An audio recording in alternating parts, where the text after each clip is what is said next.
আসসালামু আলাইকুম। এটিএন বাংলা সংবাদে সবাইকে স্বাগত জানাচ্ছি সীমা খান। শুরুতেই বিআরবি কেবল সংবাদ শিরোনাম। যুক্তরাষ্ট্রের মধ্যস্থতায় যুদ্ধবিরতিতে সম্মত ভারত ও পাকিস্তান। ডোনাল্ড ট্রাম্প তুলে নেওয়া হল আকাশপথে নিষেধাজ্ঞা। নিরপেক্ষ ভেন্যুতে আলোচনায় বসবে দুই দেশ। আওয়ামী লীগ নিষিদ্ধের দাবিতে দ্বিতীয় দিনের মতো চলছে ছাত্র জনতার গণজমায়েত। ফ্যাসিবাদের চূড়ান্ত পতন না হওয়া পর্যন্ত আন্দোলন চলবে, হুঁশিয়ারি হাসনাত আব্দুল্লাহর। ফ্যাসিবাদী শক্তি যাতে আর মাথা চাড়া দিতে না পারে এ বিষয়ে সবার সাথে একমত বিএনপি, বললেন তারেক রহমান।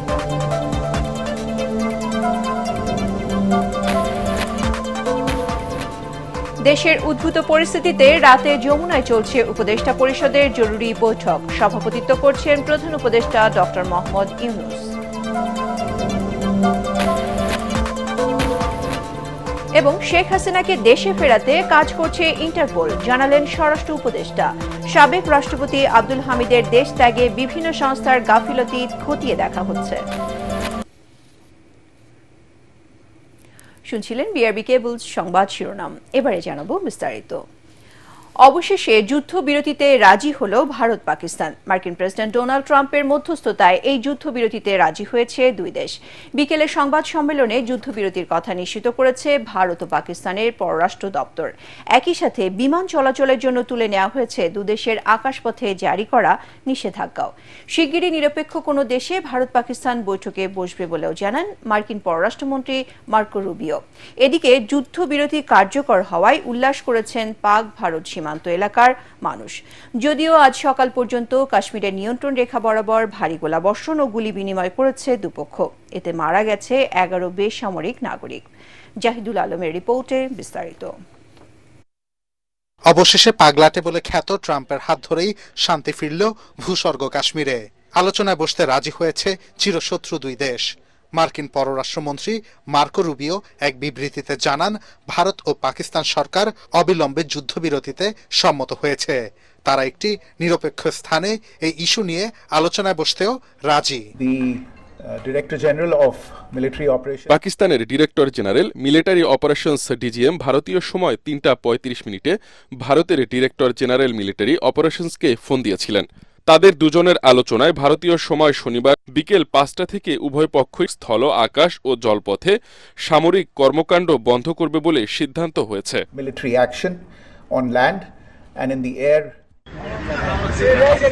সামাজিক যোগাযোগ মাধ্যমে দেয়া এক পোস্টে রুবিও বলেন, গত 48 ঘণ্টায় তিনি এবং মার্কিন ভাইস প্রেসিডেন্ট জেডি ভ্যান্স, দুই দেশের প্রধানমন্ত্রী নরেন্দ্র মোদী, শেহবাজ শরীফ, পররাষ্ট্রমন্ত্রী জয়শঙ্কর, পাক সেনা প্রধান অসীম মুনির ও ভারতের জাতীয় নিরাপত্তা পরিষদের উপদেষ্টা অজিত দোভালের সঙ্গে কথা বলেন। জানান, শান্তির পথ বেছে নেয়ার ক্ষেত্রে প্রধানমন্ত্রী মোদী ও শরীফের চেষ্টাকে প্রশংসা করে যুক্তরাষ্ট্র। उस तरफ भी मुसलमान कश्मीरी, इस तरफ भी मुसलमान कश्मीरी, वो जो गोलों के निशानों पे थे उनकी जान बख्शी हो गई। उसको अब अक्ल आई कि जंग जो है वो मसले का हल नहीं है। এর আগে রাতভর দেশ দুটিতে সেনারা কাশ্মীরের নিয়ন্ত্রণ রেখা বরাবর ভারী গোলাবর্ষণ ও গুলি বিনিময় করে। এতে দুদেশের কমপক্ষে 11 জন বেসামরিক নাগরিক নিহত হন। এ নিয়ে সংবাদ সম্মেলনে ভারতীয় সামরিক কর্মকর্তারা অভিযোগ করেন, পাকিস্তানি সেনারা রাতভর নিয়ন্ত্রণ রেখা বরাবর তাদের পোস্টে গোলাবর্ষণ করে। এর জবাবে ভারতীয় সেনারা পাল্টা আক্রমণ চালায়। Indian Armed Forces carried out precision attacks only on identified military targets. পাকিস্তানের সেনাবাহিনী তাদের নূর খান, মুরিদ ও রফিকি বিমান ঘাঁটিতে হামলার সত্যতা নিশ্চিত করেছে। একই সাথে জানায়, তাদের আকাশ প্রতিরক্ষা ব্যবস্থা ক্ষেপণাস্ত্রগুলোকে প্রতিহত করে। Majority of missiles have been intercepted by the alert air defense system of the Pakistan Armed Forces. Zahidul Alam, ATN Bangla. Awami League নিষিদ্ধের দাবিতে শাহবাগ মোড় থেকে সরে হোটেল ইন্টারকন্টিনেন্টালের সামনে অবস্থান নিয়েছে ছাত্র জনতা। এ সময় মূল সড়কের উপর অবস্থান নিয়ে আওয়ামী লীগ নিষিদ্ধের দাবিতে স্লোগান দিতে থাকে এনসিপি ও তার কর্মী সমর্থকরা। এদিকে প্রধান উপদেষ্টার বাসভবন এলাকার নিরাপত্তায় সতর্ক অবস্থানে রয়েছে প্রশাসন।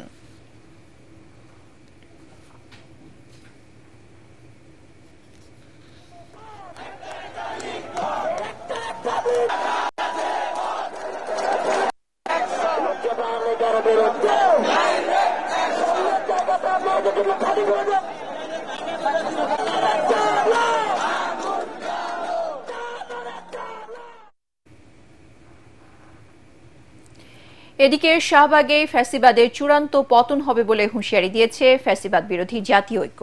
আওয়ামী লীগ নিষিদ্ধ জুলাই ঘোষণাপত্র সহ ৩ দফা দাবিতে দ্বিতীয় দিনের অবরোধ কর্মসূচি থেকে জুলাই অভ্যুত্থানের সম্মুখ সারির নেতা হাসনাত আব্দুল্লাহ বলেন, দ্রুত সময়ের মধ্যে গণহত্যাকারী দলকে নিষিদ্ধ করা না হলে শাহবাগের এই আন্দোলন গোটা দেশে ছড়িয়ে পড়বে।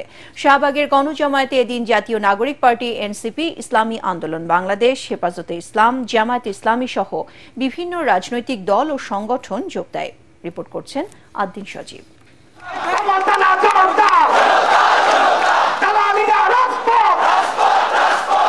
শাহবাগের গণজামায়াতে জনস্রোত জুলাই যোদ্ধাদের ডাকে। আওয়ামী লীগ নিষিদ্ধের দাবিতে সবাই হাজির, প্রখর রোদ আর গরম উপেক্ষা করে।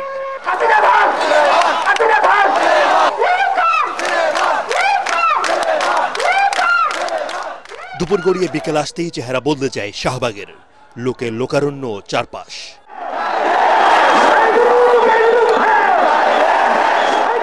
ছাত্র জনতা বলছেন, জুলাই বিপ্লবের প্রায় ১৫০০ শহীদ আর ৩০,০০০ আহত যোদ্ধার আর্তনাদ পৌঁছায় নাই গণ অভ্যুত্থানের সরকারের কাছে।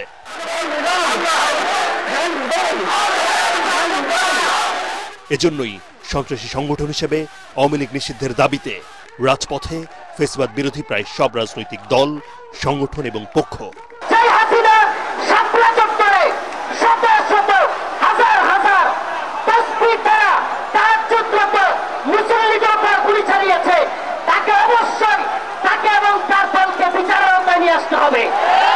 আগামী ২৪ ঘন্টার ভিতরে আওয়ামী লীগকে নিষিদ্ধ করার প্রজ্ঞাপন জারি করতে হবে। ছাত্র জনতাকে সাক্ষী রেখে বলছি, বাংলাদেশ থেকে ঢাকাকে বিচ্ছিন্ন করে দিতে হবে। আওয়ামী লীগ একটি সন্ত্রাসী ফ্যাসিবাদী গোষ্ঠী, বিদেশি শক্তি, বাংলাদেশের ভিতরকার কোন শক্তি যারা আওয়ামী লীগকে বাংলাদেশে ফেরাবার চেষ্টা করবে, জুলাই জনতা তাদেরকে সর্বোচ্চ শক্তি দিয়ে রুখে দেবে ইনশাআল্লাহ। শহীদ পরিবারের সদস্যদের ক্ষোভ, এখনো কেন আন্দোলন করতে হচ্ছে তাদের? আর কতজন শহীদ হলে আওয়ামী লীগের বিষয়ে চূড়ান্ত সিদ্ধান্ত নেবে এই সরকার, জানতে চান তারা।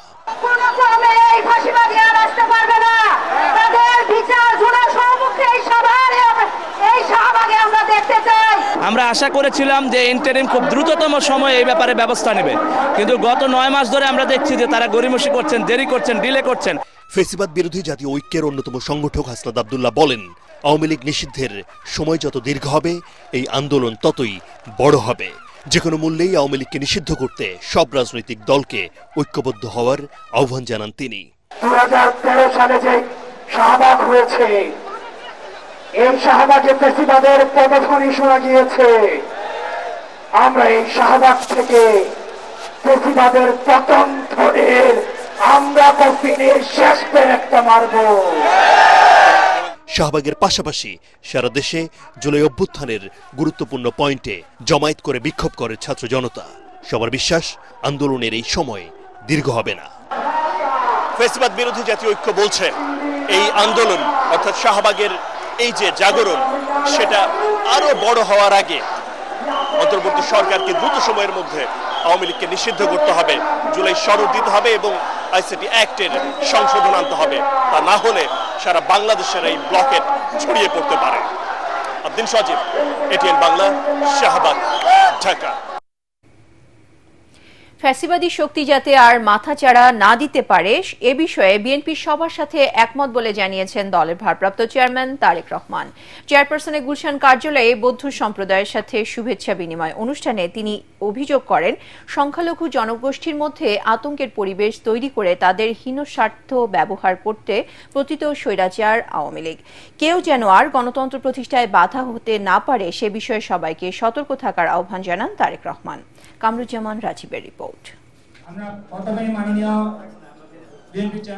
বৌদ্ধ সম্প্রদায়ের সবচেয়ে বড় ধর্মীয় উৎসব বুদ্ধ পূর্ণিমা উপলক্ষে এ সম্প্রদায়ের সাথে শুভেচ্ছা বিনিময় অনুষ্ঠানে লন্ডন থেকে ভার্চুয়ালি যোগ দেন বিএনপির ভারপ্রাপ্ত চেয়ারম্যান তারেক রহমান। শোনেন বৌদ্ধ সম্প্রদায়ের মানুষের বঞ্চনা ও অভিযোগের কথা। এ সময় সংখ্যালঘু সম্প্রদায়কে মূল্যায়ন ও সুবিধাবাদীদের দলে অনুপ্রবেশ ঠেকানোর দাবি জানানো হয়। অনুষ্ঠানে বিএনপির সিনিয়র নেতারা বলেন, স্বৈরাচারের পতনের মধ্য দিয়ে দেশকে নতুনভাবে গড়ে তোলার যে সুযোগ এসেছে, ঐক্যবদ্ধভাবে তা কাজে লাগাতে হবে। উদাহরণ আছে যে বাংলাদেশ জাতীয়তাবাদী দল গণতন্ত্রের পক্ষে আর আওয়ামী লীগ ছিল স্বৈরাচারী ফ্যাসিস্ট। প্রধান অতিথির বক্তব্যে বিএনপির ভারপ্রাপ্ত চেয়ারম্যান তারেক রহমান বলেন, গণতন্ত্রের বিরুদ্ধে অবস্থান নেয়া আওয়ামী লীগকে দেশের মানুষ রাজনৈতিক অপশক্তি হিসেবে চিহ্নিত করেছে। কোনোভাবেই আর পলাতক অপশক্তির পুনর্বাসন দেশের মানুষ মেনে নেবে না। বাংলাদেশকে যাতে আর কেউ ভবিষ্যতে তাবেদার রাষ্ট্রে পরিণত করতে না পারে, এবং 2, গণতন্ত্র বিরোধী পলাতক তাবেদার অপশক্তি যাতে আর মাথা চাড়া দিয়ে উঠতে না পারে। এই দুটো বিষয় কিন্তু বাংলাদেশের গণতান্ত্রিকামী জনগণ আর কোনো আপোষ মানতে রাজি নয়, আপোষ করতে রাজি নয়। বিএনপি সহ বাংলাদেশের পক্ষের প্রতিটি রাজনৈতিক দল জনগণের এই দাবির সঙ্গে সম্পূর্ণ একমত। পতিত, পলাতক, পরাজিত অপশক্তির পুনর্বাসন চায় না এই বাংলাদেশের মানুষ।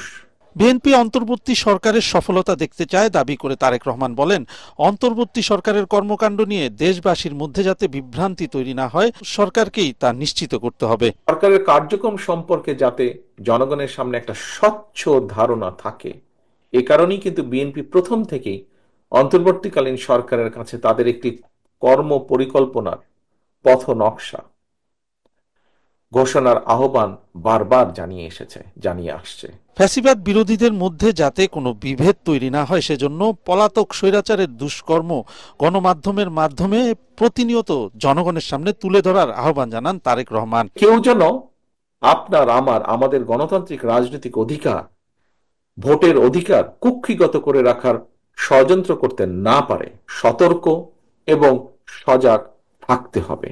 কামরুজ্জামান রাজীব, এটিএন বাংলা, ঢাকা। আওয়ামী লীগ নিষিদ্ধের দাবিতে রাজধানী সহ দেশের বিভিন্ন স্থানে আন্দোলন এবং উদ্ভূত পরিস্থিতিতে রাত 8টায় জরুরি বৈঠকে বসছেন অন্তর্বর্তী সরকারের উপদেষ্টা পরিষদ। এক বার্তায় প্রধান উপদেষ্টার প্রেস উইং জানায়, রাত 8টায় রাষ্ট্রীয় অতিথি ভবন যমুনায় উপদেষ্টা পরিষদের এই বৈঠক শুরু হয়। বৈঠক শেষে যমুনার বাইরে একটি সংবাদ সম্মেলন অনুষ্ঠিত হবে বলেও জানানো হয়েছে।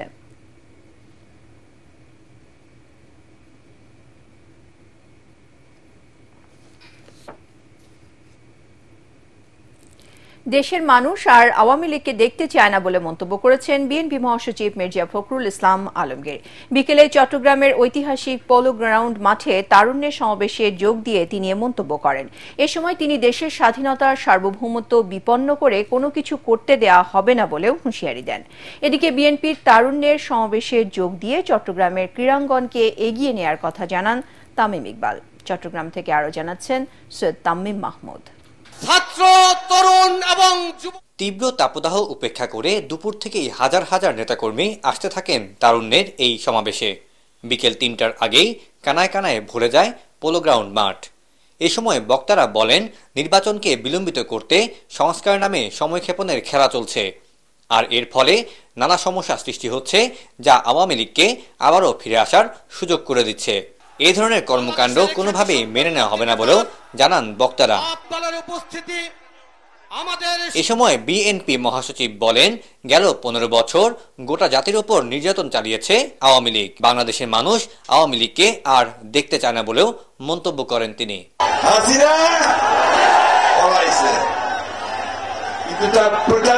এখন আছে, তারা এখনো ষড়যন্ত্র করছে বাংলাদেশে আবার তাদের রাজত্ব প্রতিষ্ঠা করবার। সভায় বিএনপির স্থায়ী কমিটির সদস্য আমির খসরু মাহমুদ চৌধুরী বলেন, বাংলাদেশে নির্বাচনী হাওয়া বইতে শুরু হয়েছে, এটা কেউ বাধাগ্রস্ত করতে পারবে না। বাংলাদেশের মানুষকে জিম্মি করে কারো স্বার্থ, কোন গোষ্ঠীর স্বার্থ আদায় করা সম্ভব হবে না। নির্বাচনের হাওয়া বইতে শুরু করেছে, এই নির্বাচন কেউ বানচাল করতে পারবে না। সভায় বড় চমক ছিল ক্রিকেটার তামিম ইকবালের উপস্থিতি। চট্টগ্রামের ক্রীড়াঙ্গনকে আরো এগিয়ে নেওয়ার কথা জানান তিনি। আমরা কিভাবে করে চিটাগং স্পোর্টসকে আগের জায়গার মতো নিয়ে আসতে পারি, আই এম শিওর ওনারা যখন সুযোগ পাবেন তখন ওনাদের বেস্ট ট্রাই করবেন যে চিটাগং এর ইন্টারেস্টটা ওনারা সবচেয়ে আগে রাখবেন, রেখে ওনারা যে ধরনের স্পোর্টসই হোক না কেন, cricket, football, badminton, any sports, এই স্পোর্টসকে ওনারা প্রমোট করবেন in the right possible way, যেরকম চিটাগং থেকে আবার আমরা আগের দিনে ফিরে যাই।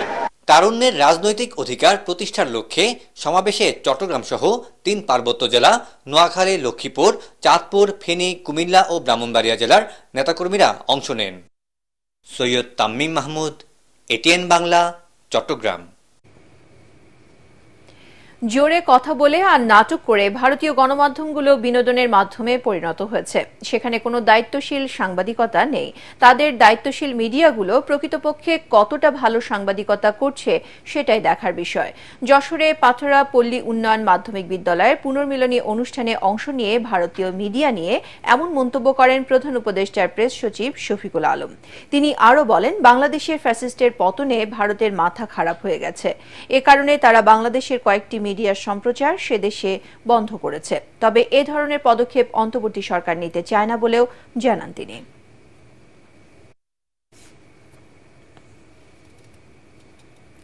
দিল্লিতে অবস্থানরত বাংলাদেশের সাবেক প্রধানমন্ত্রী শেখ হাসিনাকে ফেরাতে ইন্টারপোল কাজ করছে বলে জানিয়েছেন স্বরাষ্ট্র উপদেষ্টা অবসরপ্রাপ্ত লেফটেন্যান্ট জেনারেল জাহাঙ্গীর আলম চৌধুরী। হযরত শাহজালাল আন্তর্জাতিক বিমানবন্দর পরিদর্শনে গিয়ে তিনি জানান, সাবেক রাষ্ট্রপতি আব্দুল হামিদের বিদেশ যাত্রায় কোনো সংস্থার গাফিলতি রয়েছে কিনা তা তদন্ত করে 3 দিনের মধ্যে প্রতিবেদন দেবে কমিটি। এ সময় আওয়ামী লীগ নিষিদ্ধের দাবিতে বিক্ষুব্ধদের রাস্তা ছেড়ে অন্য কোথাও আন্দোলন করার আহ্বান জানান স্বরাষ্ট্র উপদেষ্টা। ইমদাদুল্লাহ বাবুর রিপোর্ট। জুলাই বিপ্লবে ছাত্র জনতাকে গণহত্যার অভিযোগ মাথায় নিয়ে 5 আগস্ট দেশ ছেড়ে দিল্লিতে পালিয়ে যান সাবেক প্রধানমন্ত্রী শেখ হাসিনা। তাকে ফেরাতে ইন্টারপোলের সহযোগিতায় কাজ করছে অন্তর্বর্তী সরকার। এই প্রক্রিয়া যখন চলছে তখন শুরু হয় ভারত পাকিস্তান যুদ্ধ। এ অবস্থায় শেখ হাসিনাকে ফেরানোর প্রক্রিয়া গতি হারাবে কিনা এ নিয়ে সংশয় জনমনে। শনিবার হযরত শাহজালাল আন্তর্জাতিক বিমানবন্দরের কার্যক্রম ও নিরাপত্তা পরিদর্শনে এসে স্বরাষ্ট্র উপদেষ্টা জাহাঙ্গীর আলম চৌধুরী জানান, শেখ হাসিনাকে ফেরানোর বিষয়ে আইন অনুযায়ী ইন্টারপোলের কার্যক্রম চলছে। ইন্টারপোলের মাধ্যমে আমরা তো চেষ্টা করতেছি।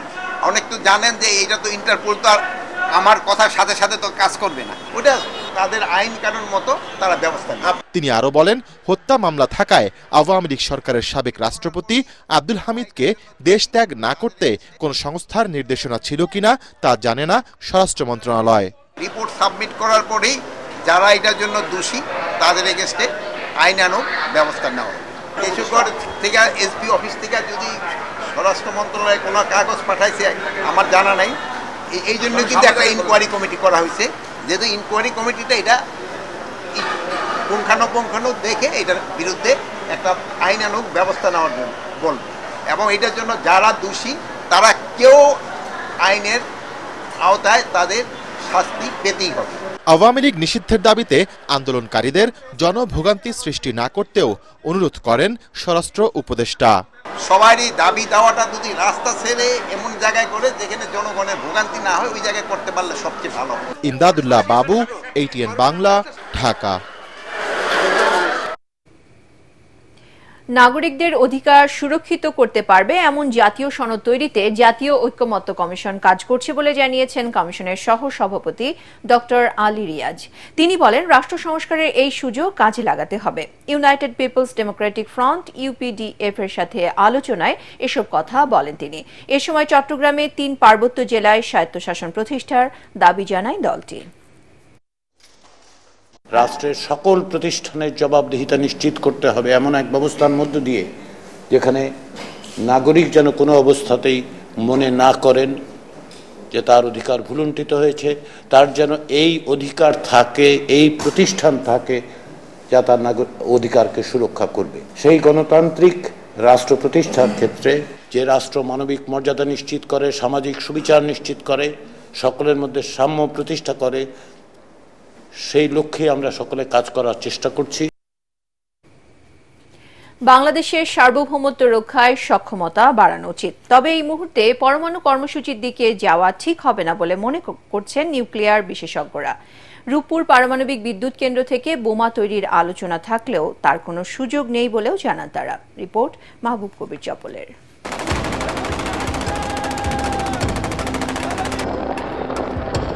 বিশ্বজুড়ে বাড়ছে যুদ্ধ হাঙ্গামা, এতে চাপের মুখে পড়ছে ছোট দেশগুলো। সার্বভৌমত্ব রক্ষার পথ খুঁজছে তারা, অনেকেই বিকল্প ব্যবস্থা করছে। এই যেমন পরমাণু অস্ত্র থাকার কারণে পাকিস্তানের সাথে যুদ্ধ জড়াতে ভাবতে হচ্ছে ভারতের মতো পরাশক্তিকে। এমন প্রেক্ষাপটে বাংলাদেশেও এ ধরনের অস্ত্র তৈরির কথা বলছেন অনেকেই। সেক্ষেত্রে রূপপুর পারমাণবিক বিদ্যুৎ কেন্দ্রকে কাজে লাগানোর পরামর্শ দেওয়া হচ্ছে সামাজিক যোগাযোগ মাধ্যমে। তবে ওই বিদ্যুৎ কেন্দ্র থেকে বোমা তৈরির সুযোগ নেই বলে জানান নিউক্লিয়ার বিশেষজ্ঞ অধ্যাপক শফিকুল ইসলাম। পারমাণবিক বিদ্যুৎ কেন্দ্র থেকে বোমা তৈরি করার কোনো সুযোগই নাই, কারণ পারমাণবিক প্রযুক্তিতে যে ধরনের জ্বালানি ব্যবহার করা হয় সেটার সমৃদ্ধকরণের পরিমাণের হার হলো 5% সর্বাধিক। 5% জ্বালানি ব্যবহার করে দিয়ে কোনোদিন পরমাণু বোমা তৈরি করার সুযোগ নাই, করা হয় না। পরমাণু বোমা তৈরি করতে গেলে পারমাণবিক জ্বালানি সমৃদ্ধকরণ 90% বেশি হতে হয়। সেটা আলাদা প্রযুক্তির মাধ্যমে করতে হয়, সেটা হলো সামরিক ব্যবস্থাপনার মাধ্যমে। তো বাংলাদেশ শান্তিপূর্ণভাবে পরমাণু প্রযুক্তি ব্যবহার করার জন্য চুক্তিবদ্ধ আন্তর্জাতিক পরমাণু শক্তি সংস্থার সাথে। এই যে মানুষজন যেটা প্রচারণা চালাচ্ছে বা ভ্রান্ত ধারণা দেওয়ার চেষ্টা করছে, সেটা কোনো ক্রমেই সম্ভব নয়। নিউক্লিয়ার মেটেরিয়াল যে কোথায় কোন জায়গায় কেমনে যায় এগুলি সব নজরদারি করা। এখন অন্য দেশ কিন্তু যারা করছে তারা কিন্তু এই চুক্তি থেকে বেরিয়ে এসে তারা এগুলি করছে, যারা বৈধভাবে করে নাই। পাকিস্তানের কথা বলেন, ইন্ডিয়ার কথা বলেন, ইসরায়েলকে বলেন, আর অন্যান্য যাই বলেন না কেন। বিশ্লেষকরা বলছেন বাংলাদেশকে শান্তি ও যুদ্ধ দুটি মাথায় রেখেই প্রস্তুতি নিতে হবে, বাড়াতে হবে আর্থিক সক্ষমতা। তবে এখনই পার্শ্ববর্তী কোনো দেশের সাথে ছায়াযুদ্ধে জড়ানো ঠিক হবে না।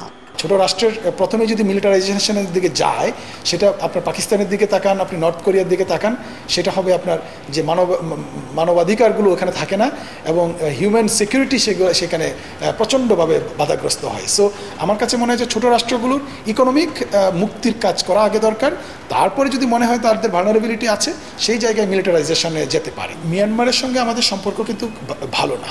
এদিকে ভারতের সাথে আমাদের সম্পর্কগুলো এক ধরনের ঠান্ডা সম্পর্ক যাচ্ছে। বৈরিতা বেশি যদি বাড়ে তাহলে আমাদের জাতীয় স্বার্থ এবং জাতীয় নিরাপত্তা এবং যে ন্যাশনাল কোহেরেন্স, জাতিগত যে কোহেরেন্স, সেগুলো আরও ফ্র্যাজাইল হবে বলে আমি অনুমান করি। বিশ্বব্যাপী অশান্তি সৃষ্টি করে পশ্চিমা দেশগুলো অস্ত্র বিক্রির পায়তারা করছে বলেও মনে করছেন বিশ্লেষকরা। মাহবুব কবির চপল, এটিএন বাংলা, ঢাকা। ভারত পাকিস্তান যুদ্ধে বাংলাদেশ যে কোনো দেশের পক্ষে জড়িয়ে না পড়ে সেক্ষেত্রে বক্তৃতা, বিবৃতি, এমনকি সংবাদ পরিবেশনে সতর্ক থাকার তাগিদ দিয়েছেন দৈনিক মানব জমিনের প্রধান সম্পাদক মতিউর রহমান চৌধুরী। রাজধানী এফডিসিতে ছায়া সংসদ বিতর্ক প্রতিযোগিতায় চলমান পরিস্থিতিতে রাজনৈতিক দলগুলোকে ঐক্যবদ্ধ রাখতে সরকারের প্রতি আহ্বান জানান তিনি। দুই পারমাণবিক পরাশক্তি যুদ্ধে জড়ালে প্রতিবেশী রাষ্ট্র হিসেবে বাংলাদেশের ঝুঁকিতে পড়ার আশঙ্কার কথা জানান debate for democracy chairman Hasan Ahmed Chowdhury Kiron. আরও জানাচ্ছেন মিজান শাহজাহান। ভারত পাকিস্তান যুদ্ধের মূল কারণ রাজনৈতিক নয়, ঐতিহাসিক শীর্ষক ডিবেট ফর ডেমোক্রেসির ছায়া সংসদ বিতর্ক প্রতিযোগিতায় অংশ নেয় বাংলাদেশ ইউনিভার্সিটি ও বেগম বদরুন্নেসা সরকারি মহিলা কলেজ। রাজনৈতিক সিদ্ধান্ত, কারণ সংবিধান বারবার পরিবর্তন করা হচ্ছে। ভারত পাকিস্তানের সম্পর্কের ভিত্তি যদি সত্যি কূটনীতির কারণে হতো তাহলে যুদ্ধ এখানে এড়ানো যেত। হিন্দু মুসলিম বিদ্বেষ ছড়িয়ে কোনো পক্ষ যেন অনাকাঙ্ক্ষিত পরিস্থিতির সৃষ্টি করতে না পারে সে বিষয়ে সতর্ক থাকার কথা বলেন ডিবেট ফর ডেমোক্রেসির চেয়ারম্যান হাসান আহমেদ চৌধুরী কিরণ। আমাদেরকে অত্যন্ত সতর্কতার সাথে সকল কিছু আমাদেরকে মোকাবেলা করতে হবে। আমাদের সীমান্তগুলো অত্যন্ত ঝুঁকিপূর্ণ অবস্থানে রয়েছে, সেই সীমান্তকে অত্যন্ত আমরা নিরপেক্ষতার সাথে আমরা সুষ্ঠুভাবে যাতে সেগুলোকে আমরা পর্যবেক্ষণ করতে পারি। ছায়া সংসদে বাংলাদেশকে ভূ রাজনৈতিক খেলায় পা না দেওয়ার পরামর্শ দেন মানব জমিনের প্রধান সম্পাদক মতিউর রহমান চৌধুরী। ভারতের সঙ্গে আমরা সুসম্পর্ক চাই, পাকিস্তানের সঙ্গেও সম্পর্ক চাই। পাকিস্তানের সঙ্গে আমাদের দেনা পাওনার বিষয়টি আছে, এটা সেটা অল্প কদিনের মধ্যেই আমাদের সামনে এই বিষয়টা আসছিল। তাদের মতে সীমান্তে পুশিং ঠেকাতে গিয়ে সংঘাতময় পরিস্থিতি যাতে সৃষ্টি না হয় সেজন্য শতভাগ কূটনৈতিক আচরণ দেখাতে হবে বাংলাদেশকে। রাজনৈতিক সিদ্ধান্ত ছাড়া যুদ্ধ শুরু হতে পারে না, কোনো সেনাবাহিনী হঠাৎ করে যুদ্ধ শুরু করে না। তাই আমার আবেদন যে ঐক্যবদ্ধ থেকে আমরা এই পরিস্থিতি মোকাবেলা করব। আমাদের অন্তর্বর্তীকালীন সরকার যারা রয়েছেন তাদের উচিত হবে রাজনৈতিক দলগুলোর সাথে যে কোনো একটা আলোচনা বৈঠক মাধ্যমে যাতে সকলে মিলে একটা সিদ্ধান্ত নেয়। বিতর্ক প্রতিযোগিতায় যুদ্ধের মূল কারণ রাজনৈতিক প্রমাণ করে বিজয়ী হয় বেগম বদরুন্নেছা সরকারি মহিলা কলেজ। মিজান শাহজাহান, এটিএন বাংলা, ঢাকা। জ্বালানির উচ্চ মূল্য, অতিরিক্ত পরিচালন ব্যয় ও সরকারের কঠোর নীতির কারণে একের পর এক বন্ধ হয়ে যাচ্ছে দেশীয় এয়ারলাইন্স। সবশেষ ব্যবসা গুটিয়ে নিয়েছে বেসামরিক বিমান সংস্থা নভোএয়ার। বিশেষজ্ঞরা বলছেন সরকারের কঠোর এভিয়েশন নীতির কারণে মুখ থুবড়ে পড়ছে দেশীয় এয়ারলাইন্সগুলো।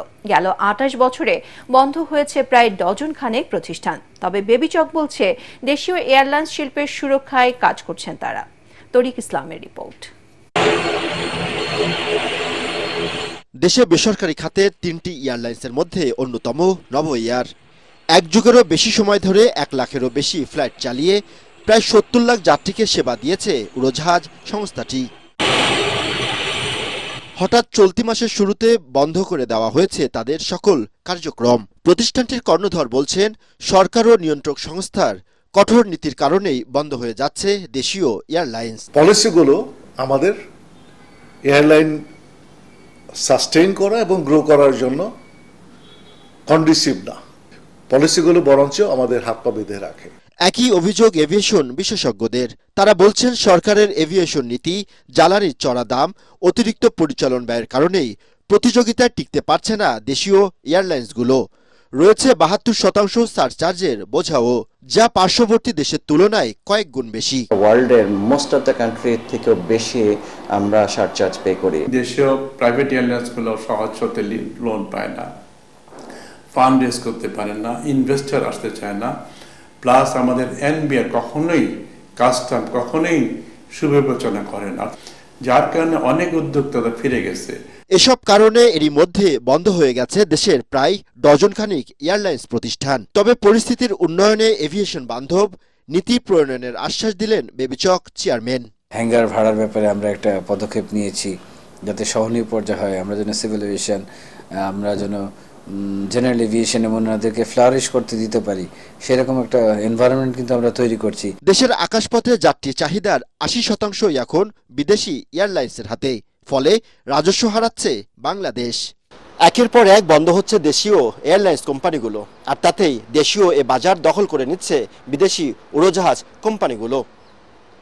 এ খাতের ব্যবসায়ী ও বিশেষজ্ঞরা বলছেন সরকারের এভিয়েশন নীতির কারণেই ক্ষতিগ্রস্ত হচ্ছে দেশীয় এভিয়েশন শিল্প খাত। তরিক ইসলাম, এটিএন বাংলা, হযরত শাহজালাল আন্তর্জাতিক বিমানবন্দর, ঢাকা। সাংবাদিকতায় বিশেষ অবদান রাখায় ইন্টারন্যাশনাল ডিজিটাল বিজনেস অ্যাওয়ার্ড 2025 পেয়েছেন এটিএন বাংলার রিপোর্টার মনির হোসেন তপু। কক্সবাজারে একটি হোটেলে প্রথমা বিজনেস ইনোভেশন ফোরাম আয়োজিত অনুষ্ঠানে এই সম্মাননা জানানো হয়। এবারের আসরে ব্যবসা বাণিজ্য, উদ্যোক্তা, চলচ্চিত্র, সাংবাদিকতা সহ বিভিন্ন পেশায় গুরুত্বপূর্ণ ভূমিকা রাখায় 30 জন সেরা ও সফল ব্যক্তিকে এই সম্মাননা দেওয়া হয়।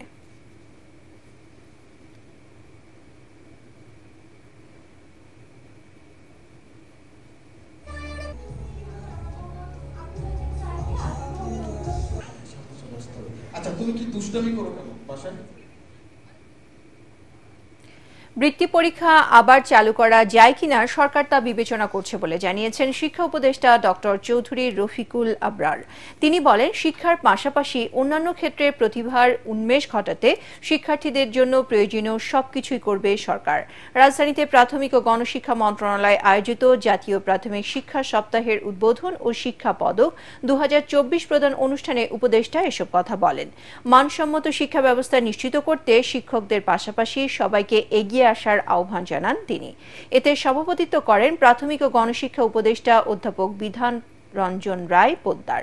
মামলার কারণে সারা দেশে 32,000 প্রাথমিক বিদ্যালয়ে প্রধান শিক্ষকের শূন্য পদে নিয়োগ দেওয়া যাচ্ছে না বলে জানান তিনি। পরে দেশব্যাপী অনুষ্ঠিত আন্তঃস্কুল প্রতিযোগিতায় বিভিন্ন ক্যাটাগরিতে বিজয়ী শিক্ষার্থীদের মাঝে পদক বিতরণ করা হয়। পরীক্ষা সেগুলো আবার নতুন করে ইন্ট্রোডিউস করা যায় কিনা এগুলো আমরা দেখছি। গান বাজনা থেকে শুরু করে নাচ ইত্যাদি দিয়ে দেশের সমস্ত অঞ্চলে এই যেটা আমরা বলছি প্রতিভার যে উন্মেষ, তার ঘটানোর পরিবেশ আমাদের সৃষ্টি করতে হবে। এবারে আল আরাফাহ ইসলামী ব্যাংক অর্থ সংবাদ।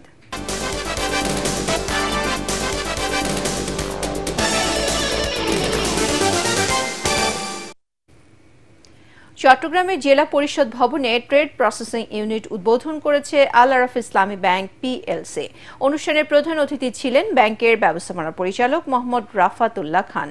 এ সময় ব্যাংকের উপব্যবস্থাপনা পরিচালক মোহাম্মদ আবদুল্লাহ আল মামুন, মোহাম্মদ ফজলুর রহমান চৌধুরী, মোহাম্মদ আসাদুজ্জামান ভূঁইয়া এবং অন্যান্য শীর্ষ কর্মকর্তারা উপস্থিত ছিলেন।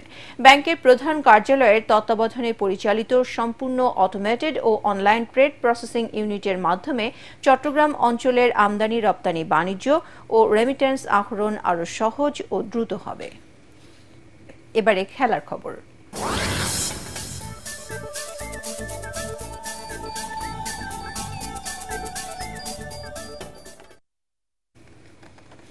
নিরাপদে দেশে ফিরেছেন পাকিস্তান সুপার লিগ খেলতে যাওয়া দুই ক্রিকেটার নাহিদ রানা ও রিশাদ হোসেন, সঙ্গে টুর্নামেন্ট কভার করতে যাওয়া দুই ক্রীড়া সাংবাদিকও। পাকিস্তানের নিরাপত্তা পরিস্থিতির অবনতি হওয়ায় বিসিবির বিশেষ ব্যবস্থাপনায় ফিরিয়ে আনা হয়েছে এই চারজনকে। বাংলাদেশ সময় বিকেল 5:30টায় ঢাকার হযরত শাহজালাল আন্তর্জাতিক বিমানবন্দরে এসে পৌঁছান রিশাদ, নাহিদরা। এর আগে পাকিস্তানে হামলার খবর শুনে খেলোয়াড়দের নিরাপত্তা নিয়ে চিন্তা শুরু করে বিসিবি। শুক্রবার পাকিস্তান এয়ারলাইন্সের একটি বিশেষ বিমানে দুবাইয়ে পৌঁছে দেওয়া হয় তাদের। সেখান থেকে আজ এমিরেটস এয়ারওয়েজের বিমানে ঢাকায় এসে পৌঁছান তারা।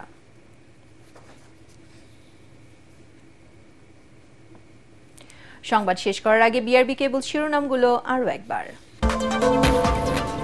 যুক্তরাষ্ট্রের মধ্যস্থতায় যুদ্ধবিরতিতে সম্মত ভারত ও পাকিস্তান। Donald Trump. তুলে নেওয়া হলো আকাশপথের নিষেধাজ্ঞা।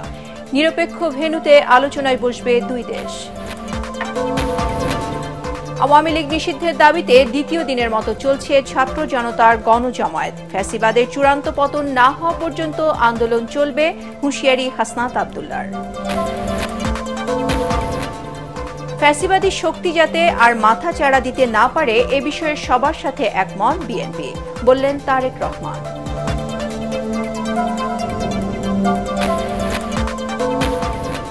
দেশের উদ্ভূত পরিস্থিতিতে রাতে যমুনায় চলছে উপদেষ্টা পরিষদের জরুরি বৈঠক। সভাপতিত্ব করছেন প্রধান উপদেষ্টা ডক্টর মোহাম্মদ ইউনূস।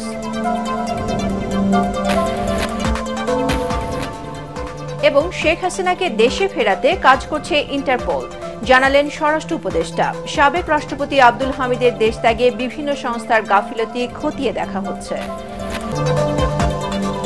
পরবর্তী সংবাদ দেখার আমন্ত্রণ জানিয়ে এখনকার মতো শেষ করছি। এটিএন বাংলা সংবাদ ইউটিউবে দেখতে ব্রাউজ করুন youtube.com/ATN Bangla News। ধন্যবাদ সবাইকে।